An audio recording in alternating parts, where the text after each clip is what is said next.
I'm Lance Calvert. Welcome to the Retail Fix It podcast.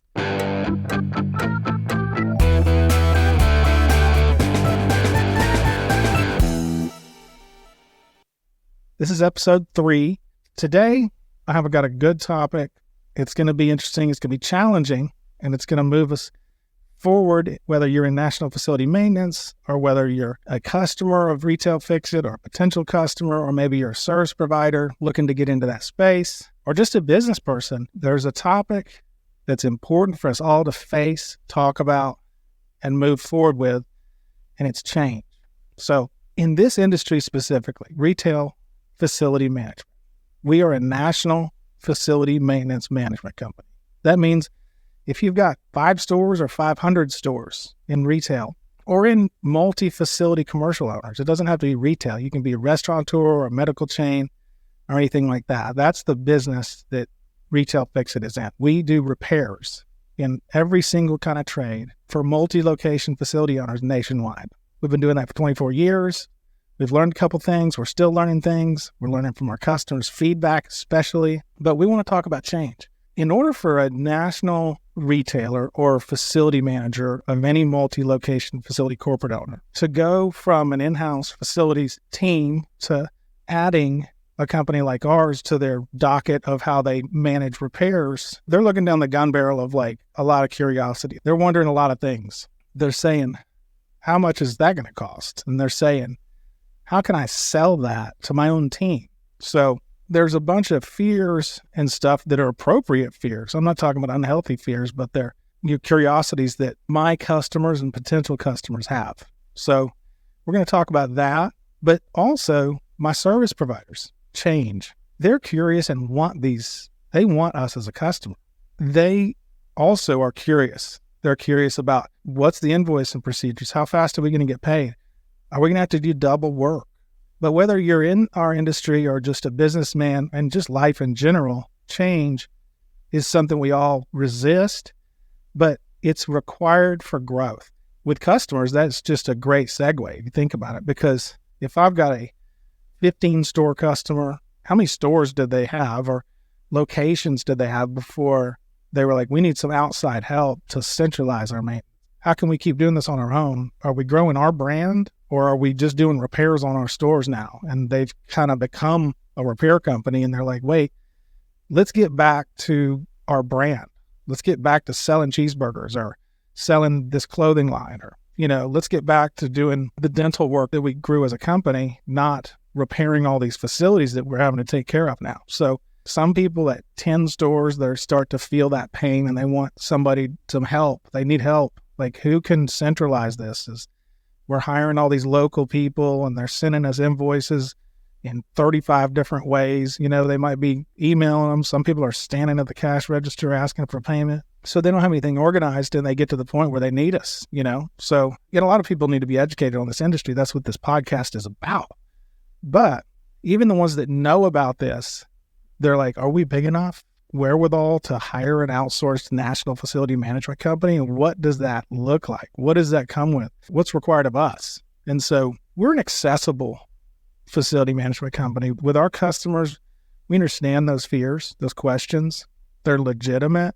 We want to have those conversations in a way that they can feel comfortable and feel like they have a seat at the table of learning that. We know those pain points. And so here's how we've addressed that and become accessible. A lot of the competitors of mine, I think there's red tape for the customers just to get on their platform. And what we've done is, because we understand the customers have a lot of questions about change, like what is it going to be like for us to entrust another company to delegating our repairs across the country on our behalf? Like, what's that going to cost? Am I going to be able to sell that to my area managers? Are they going to onboard with that? Is that going to be okay?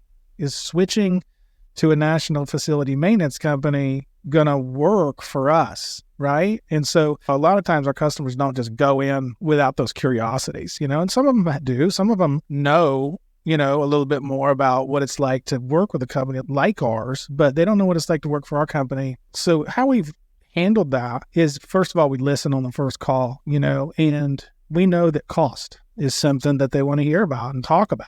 And they want to know how we handle cost. Like, are you guys going to charge us a big markup above what you're hiring these people to get it done for? and we're just going to be paying a bunch more. Yes, you guys are handling it, centralizing it for us. Yes, you guys are getting consolidated invoicing. We're able to work on terms. We may even be able to reduce our internal costs. We're expecting or hoping that you guys do an amazing job at centralizing it. But what are we going to pay for that?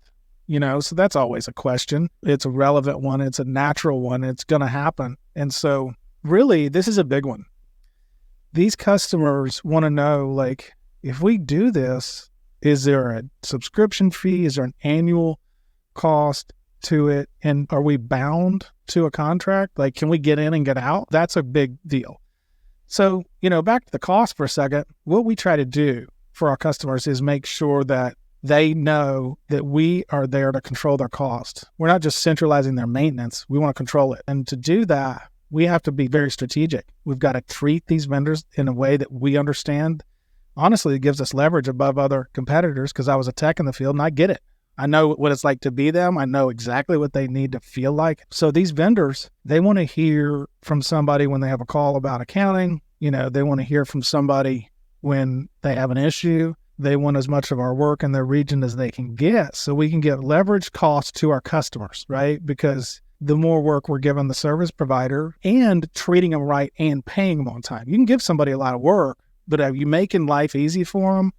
Are you paying them on time? If they have an accounting issue, are they getting the same live person each time? So it's not just give them a bunch of work. It is a package. And so we deliver that to the service provider to gain favor from them so that we can upstream that favor and the benefits of that relationship toward the customer. We've got multiple quotes we get on larger jobs. We audit the regular size jobs too, the stuff within the not to exceed amount that we're given from a customer by real live additional approval requests that the vendors have. We want our customers to pay anywhere from plus 10 to maybe negative 50 or 100% of what they would have paid if they used just the regular service provider without us in the middle, giving them that end-to-end solution and centralizing their maintenance and getting them to that place they need to be with a partner, a national facility maintenance partner.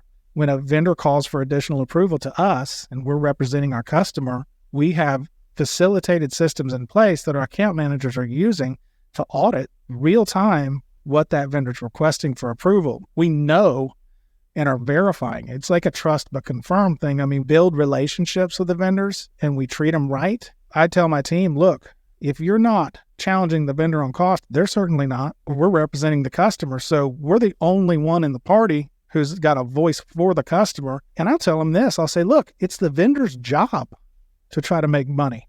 And sometimes I guess you could say as much as they can. It's our job to have set rates on file with them, to hold them accountable to that. And that's good for the vendor because if a vendor tries to buy a mansion on one job, then we're protecting them from themselves, if they're trying to charge too much, because that's not going to be good for anybody. Everybody wins, We take good vendors and make them better. We don't just say that. We facilitate these people. We honor them and their position and their pain points that they have in the field. And it can be difficult to work for a national maintenance company. We don't want that. That's our edge, is we're ease of use. We're going to make these vendors love working for us because not just systems proficiency and making life easy for them, and making their accounting or their administration to not be double work, but literally streamlining that. My accounting department knows if I get an email from a service provider and they're like, well, I couldn't get them on the phone, and I have an accounting issue, when am I going to get paid? I'll deal with that straight up. A lot of times, to be honest, I'll check with my team and that's not what happened. But we are accessible to our service providers and we have to be. It's not a call center in Mexico or something. And that's for our customers too. It's that kind of environment, that kind of culture, and an eye on the ball kind of thing, and just continuing to work in that direction with both parties that makes us win for the customer. They're paying the bills. But valuing the service provider is our weapon to empowering us to be able to bring these deliverables to our customers, because that's ultimately who's paying for this. We're enjoying redefining the industry in that, and we're enjoying being a part of what it's going to take for that to happen. We want to be the best, funnest, lighthearted national facility management company to work for both parties, and we're accomplishing that. So one day at a time. I've enjoyed talking about this. We're going to continue this topic of change because change is coming whether we like it or not, right? And we should welcome it as much as we can. It's okay to be afraid. It's not okay to not face the fear and deal with it. That's what we want to do. We want to be able to face change. We want to encourage our customers to get on a call, find out what we can do and learn about your portfolio and what we can do to address that specifically and see if we can be a partner for you and see if we can embrace this idea of centralizing your maintenance to us in a way that you can feel comfortable. There's no binding contracts. That's another thing. We tried that, to be honest, it didn't work. And a lot of companies do it. That's why we tried it, because we wanted them to see the vision and centralize all their maintenance with us, not just some jobs, because it's beneficial to them. The reporting is accurate in the portal when they do that, because all their jobs are going into our system. We realize how much work we're going to get, and so we can set up for that. So it is powerful to empower us by centralizing all your maintenance with us, but we're not going to force that on you. We want that to be organic. We want you to decide that we're doing a good enough job that you're organically choosing to centralize all of your maintenance with us. So don't be afraid that we're going to make you centralize all of it from go. Don't be afraid that you're stuck. Those are the things we're doing to make you feel comfortable with these kind of change curiosities, is saying, look, it's not binding. Maybe give us a shot if you feel like it. We want to prove ourselves. That makes things a little bit smoother for those customers that need to get into this industry as far as utilizing a national facility maintenance company. It just kind of lowers their guard to where they can be like, okay, we can give it a shot. We don't have to be bound to it. Then that puts the burden on us to go after it, right? We're only as good as the last job we did, kind of. And that's on us, And so that keeps us on our toes. I appreciate everybody listening. I've enjoyed talking about this, whether you're a decision maker for a multi-location facility owner type company or you're a vendor service provider. Check us out, retailfixit.com, but like and subscribe and follow this channel because I want to stay in touch with you. I want to hear from y'all, get feedback, but we'll see you next time on the Retail Fix It podcast.